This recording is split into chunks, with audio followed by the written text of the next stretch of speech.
大家好啦，咁啊，今日咧嚟分享咧一個駕駛安全嘅一個以前應該就冇講過嘅一個題材啦。但係我其實就係叫家人論啦。大家估唔估到咩意思？即係話咧，其實你揸車之前咧，其實你應該係要諗下咧，即係唔好一味諗住快嘅先。你應該要諗，當你有事嘅時候，邊個緊張你嘅咧？邊個在意你咧？係啦，你出咗事嘅時候，邊個會最傷心咧？其實你應該係要諗呢啲咯。你即係老土啲講。唔好咁自私，淨係諗自己咯。你試下諗下，你試下諗下邊個會在意你，你試下諗下邊個會傷心咯。係應該係要諗呢樣嘢咯。係啊，咁你就可以將我今日嘅呢一套理論，你就可以套用翻我上一集嗰個駕駛筆記。係啦，咁你就麻煩你就即係如果你有心嘅話，係即係冇所謂，你笑我都冇所謂。係啦，你有心嘅，你咪喺個駕駛筆記新一行都寫住。邊個緊張自己？你寫佢個名出嚟又得，你寫佢係咩，你哋咩關係嘅咁樣又得，係啦，你又寫低哦，邊個緊張你嘅，邊個最傷心嘅，你咪寫，你應該係要咁樣寫落去啊嘛。駕駛筆記咪就係咁樣用咯。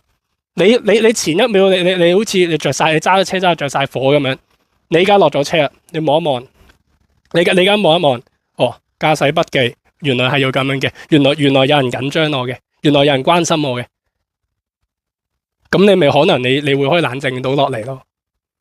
咁你話唔係我冇人冇物嘅，得一個人嘅，咁起碼你自己都應該係會在意你自己噶嘛，係咪？你就算你冇人冇物嘅，你有啲咩事，其實你自己都係最傷心我覺，就係咁樣啫嘛。好似比較嚴肅啲，但係我認真嘅，係啦。但係呢一個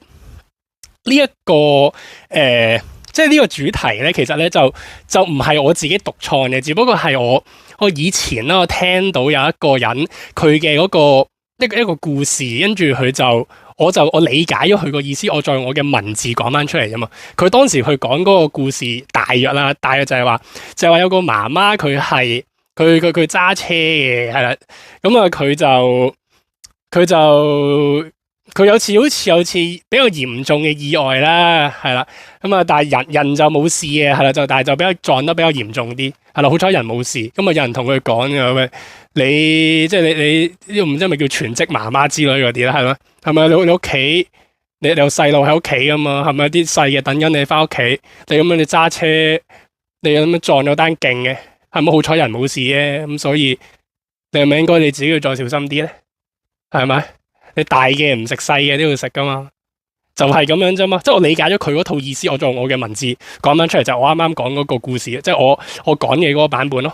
就係你揸車就麻煩你諗住，你有事嘅時候邊個最傷心？你應該係要諗呢樣嘢，就係咁樣。個理論就好簡單，係啦，一個全新嘅一個理論。但係我其實我呢套嘢我諗咗好耐之前我已經有呢個講法，但係就冇特別講出嚟啊嘛。係啦，我下一集我又可以講到一啲新嘅題材，即係你講安全嘅題材咧，我起碼都做兩三個，係啦，咁所以你就會了解得到，我唔撞可能係事實嚟嘅，可能背後嘅原因就係我可以錄到幾十集呢啲嘢出嚟咯。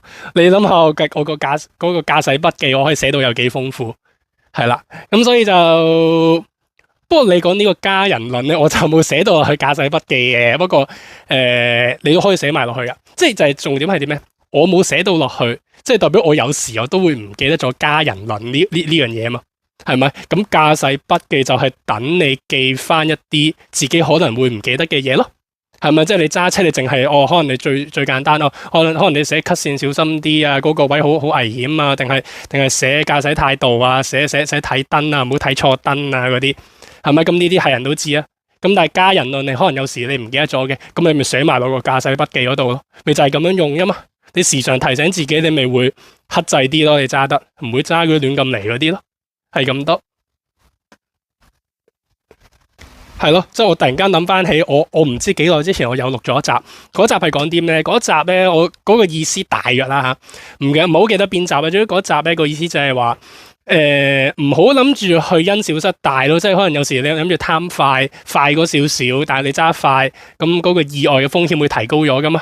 有時可能你嗰啲咩中秋佳節之類嗰啲，全部人等緊你食飯嘅，咁你就諗住可能揸快啲之類嗰啲啦吓，係咪？你遲10分鐘，冇人會在意你嗰10分鐘，係啦。但係如果你點解等咗10分鐘你都唔出現嘅咧？打電話又冇人聽嘅咧，係啦，邊個緊張你咧？唔好一味諗住快先啦，就係咁樣啫嘛。個理論大家都明啊，係咁多，講多都沉嘅。但係認真，如果你有實踐到駕駛筆記，真係幫到你。你其實講緊你揸車你失控嗰刻。你情緒失控啊，唔係你駕駛失控啊！你情緒失控嗰刻，你諗起有個勁沉嘅人同你講話要小心啲啊，你就可能幫到你咯，係咁多。